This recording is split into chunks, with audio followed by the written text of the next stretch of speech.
தாய்மானவர்களுக்கு வணக்கம். இப்போ நம்ம விழுப்புரம் மாவட்டம் திருவாமத்தூர் சோலாம்பொண்டி அப்படிங்கிற ஊரில் இருக்கிறோம்.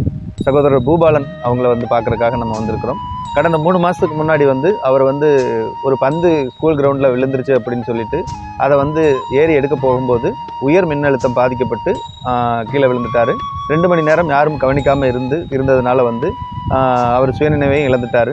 உடனடியாக மருத்துவமனை கொண்டு போய் பார்க்கும்போது ரொம்ப அடிபட்டு 2 கால்களையும் எடுக்க வேண்டிய ஒரு சூழ்நிலை வந்துருச்சு. அப்படிங்கும்போது 2 கால்களை எடுத்தால் தவிர உயிர் பிழைக்க சாத்தியமில்லை அப்படிங்கிற சூழ்நிலையில் 2 காலையும் எடுத்துட்டாங்க. இன்னும் அந்த பொண்ணு கூட ஆறாமல் இருக்குது. அவங்க நம்மக்கிட்ட நம்ம குழுவை தொடர்பு கொண்டு உதவி கேட்டிருந்தாங்க. அதுக்காக கலாய்வு பண்ணி பார்க்கறதுக்காக நம்ம இப்போ இங்கே வந்திருக்கோம். பார்க்கும்போது ரொம்ப மோசமான சூழ்நிலையாக இருக்குது. அவருக்கு உடம்பெல்லாம் புண்ணாக இருக்குது. 2 கால்லையும் ரொம்ப புண்ணாக இருக்குது. அவங்க வாழ்வாதாரத்துக்கும் அந்த மருத்துவ சிகிச்சைக்கும் அவங்க நம்மக்கிட்ட கோரிக்கை வச்சுருக்காங்க. இதை நமது தாய்மானவர்கள் உதவியோடு நம்ம பரிசீலிக்கிறதா இருக்கிறோம். இதற்காக நம்ம தாய்மானவர்கள் அனைவரும் கரம் கொடுக்கும்படி நாங்களும் இருக்கிறோம் குழுவின் சார்பாக அன்போடு வேண்டி கேட்டுக்கொள்கிறோம். நன்றி, வணக்கம்.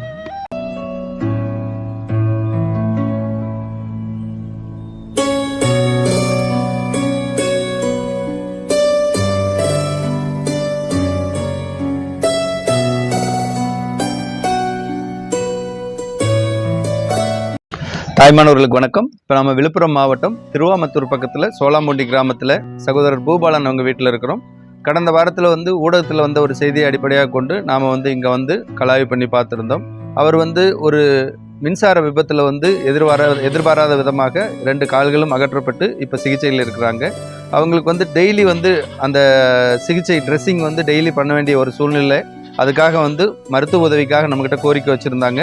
நாமளும் நம்ம குழுவை ஆலோசித்து அவங்களுக்கு தேவையான சிறு மருத்துவ உதவியை இப்போ நம்ம வழங்கியிருக்கிறோம். புண்ணு ஆறுறதுக்கு குறைஞ்சது 2 மாதம் ஆகும் அப்படின்னு டாக்டர் சொல்லியிருக்காங்க. இந்த 2 மாதத்துக்கு அப்புறம் நாம் அவரை பரிசோதித்து பார்த்துட்டு அவருக்கு செயற்கை கால் வச்சு கொடுக்கறதாகவும் நம்ம குழுவில் முடிவு பண்ணியிருக்கு.